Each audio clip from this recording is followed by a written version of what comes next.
A New Venture Animal, March 2008, Rev May 2013. This essay grew out of something I wrote for myself to figure out what we do. Even though Y Combinator is now 3 years old, we're still trying to understand its implications.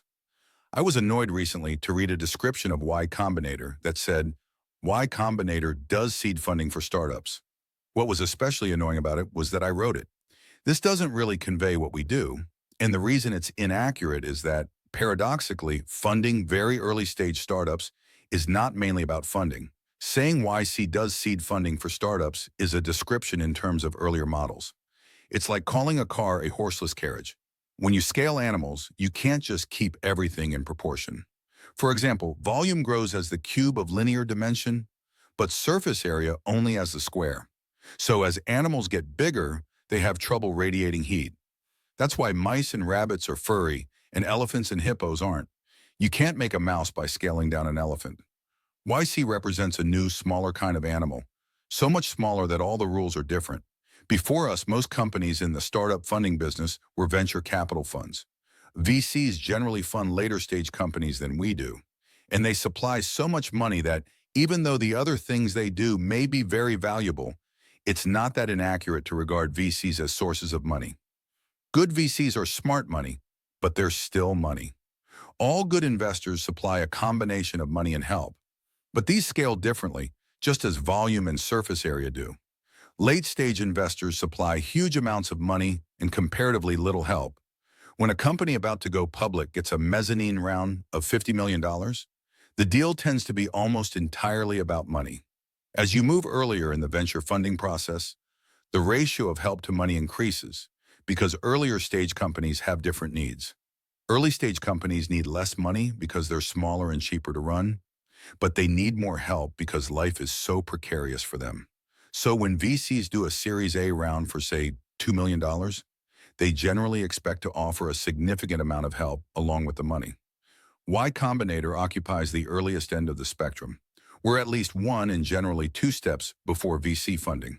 Though some startups go straight from YC to VC, the most common trajectory is to do an angel round first. And what happens at Y Combinator is as different from what happens in a Series A round as a Series A round is from a mezzanine financing. At our end, money is almost a negligible factor. The startup usually consists of just the founders.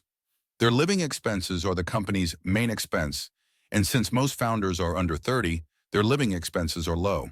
But at this early stage, companies need a lot of help. Practically every question is still unanswered.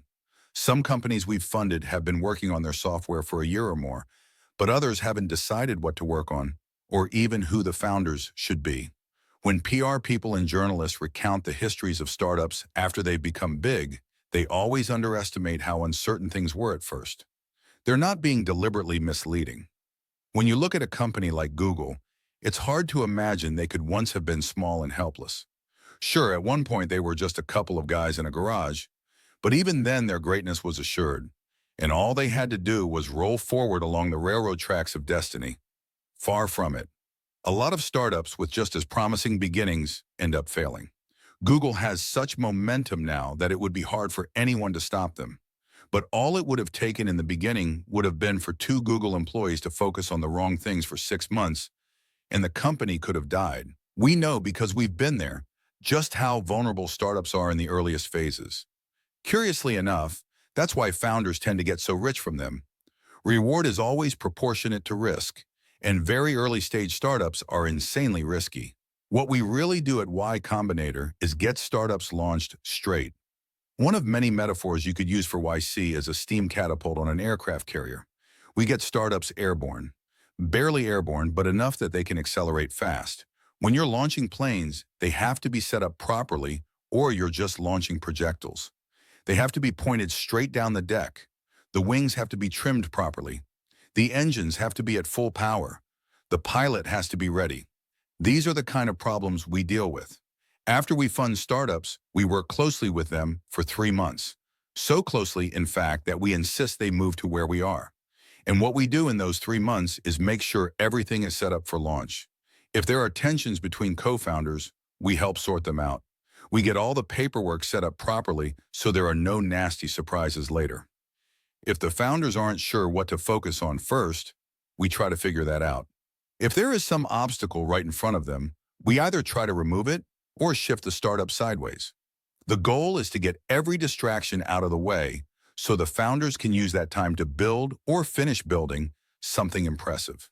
And then near the end of the 3 months, we push the button on the Steam Catapult in the form of Demo Day, where the current group of startups present to pretty much every investor in Silicon Valley. Launching companies isn't identical with launching products. Though we do spend a lot of time on launch strategies for products, there are some things that take too long to build for a startup to launch them before raising their next round of funding. Several of the most promising startups we've funded haven't launched their products yet, but are definitely launched as companies. In the earliest stage, startups not only have more questions to answer, but they tend to be different kinds of questions. In later stage startups, the questions are about deals or hiring or organization. In the earliest phase, they tend to be about technology and design. What do you make? That's the first problem to solve. That's why our motto is, make something people want. This is always a good thing for companies to do, but it's even more important early on because it sets the bounds for every other question. Who you hire, how much money you raise, how you market yourself, they all depend on what you're making. Because the early problems are so much about technology and design, you probably need to be hackers to do what we do. While some VCs have technical backgrounds, I don't know any who still write code. Their expertise is mostly in business, as it should be, because that's the kind of expertise you need in the phase between Series A and, if you're lucky, IPO. We're so different from VCs that we're really a different kind of animal. Can we claim founders are better off as a result of this new type of venture firm? I'm pretty sure the answer is yes, because YC is an improved version of what happened to our startup, and our case was not atypical. We started ViaWeb with $10,000 in seed money from our friend Julian. He was a lawyer and arranged all our paperwork so we could just code. We spent 3 months building a version 1, which we then presented to investors to raise more money. Sounds familiar, doesn't it? But YC improves on that significantly. Julian knew a lot about law and business, but his advice ended there. He was not a startup guy. So we made some basic mistakes early on. And when we presented to investors, we presented to only 2 because that was all we knew. If we'd had our later selves to encourage and advise us, and Demo Day to present at, we would have been in much better shape. We probably could have raised money at 3 to 5 times the valuation we did. If we take 7% of a company we fund, the founders only have to do 7.5% better in their next round of funding to end up net ahead. We certainly manage that. So who is our 7% coming out of? If the founders end up net ahead, it's not coming out of them. So is it coming out of later stage investors? Well, they do end up paying more. But I think they pay more because the company is actually more valuable. And later stage investors have no problem with that. The returns of a VC fund depend on the quality of the companies they invest in, not how cheaply they can buy stock in them. If what we do is useful, why wasn't anyone doing it before? There are 2 answers to that. One is that people were doing it before, just haphazardly on a smaller scale. Before us, seed funding came primarily from individual angel investors. Larry and Sergey, for example, got their seed funding from Andy Bechtolsheim, one of the founders of Soon, and because he was a startup guy, he probably gave them useful advice. But raising money from angel investors is a hit or miss thing.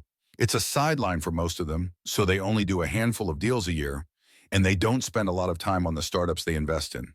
And they're hard to reach because they don't want random startups pestering them with business plans. The Google guys were lucky because they knew someone who knew Bechtolsheim. It generally takes a personal introduction with angels. The other reason no one was doing quite what we do is that till recently it was a lot more expensive to start a startup.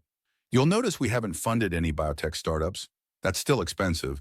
But advancing technology has made web startups so cheap that you really can get a company airborne for $15,000, if you understand how to operate a Steam Catapult at least. So in effect, what's happened is that a new ecological niche has opened up, and Y Combinator is the new kind of animal that has moved into it. We're not a replacement for venture capital funds. We occupy a new adjacent niche, and conditions in our niche are really quite different. It's not just that the problems we face are different. The whole structure of the business is different. VCs are playing a zero-sum game. They're all competing for a slice of a fixed amount of deal flow, and that explains a lot of their behavior. Whereas our MO is to create new deal flow by encouraging hackers who would have gotten jobs to start their own startups instead. We compete more with employers than VCs. It's not surprising something like this would happen. Most fields become more specialized, more articulated as they develop, and startups are certainly an area in which there has been a lot of development over the past couple of decades. The venture business in its present form is only about 40 years old. It stands to reason it would evolve, and it's natural that the new niche would at first be described, even by its inhabitants, in terms of the old one. But really, Y Combinator is not in the startup funding business. Really, we're more of a small, furry steam catapult. Thanks to Trevor Blackwell, Jessica Livingston, and Robert Morris for reading drafts of this. Comment on this essay.